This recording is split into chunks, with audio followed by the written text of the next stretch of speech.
school, and I was recruited to Oswego State, where I played 4 years of college basketball in the SUNYAC Conference. I then coached between the high school level and college, and then got back into Division III 2 years ago after Denny Brockport for 2 years, and then here I am. Who's going to be able to step up and assume new roles? That's what the early part of the season is all about. I mean, this is a dream job for real. This program is so successful. The coaching staff is amazing. The players are great.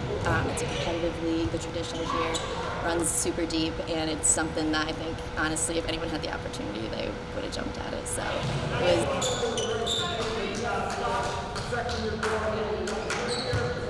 And it's a process-oriented approach is what we take. So we don't talk about winning certain things. We talk about how are we going to improve today? And that's the one thing that we always talk about. Okay, tomorrow's practice, we got to do better than we did today. So it's always trying to improve every single day, and as we do that throughout the course of the season, then the success will come, the wins will come. We don't worry about winning, we talk about success.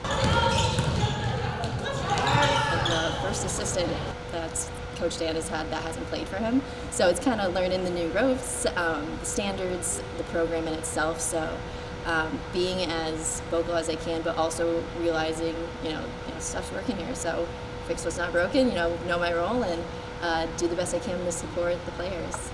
The big thing is you add new pieces. It's just fitting them all together. That's the biggest challenge that as a coach we always face every year.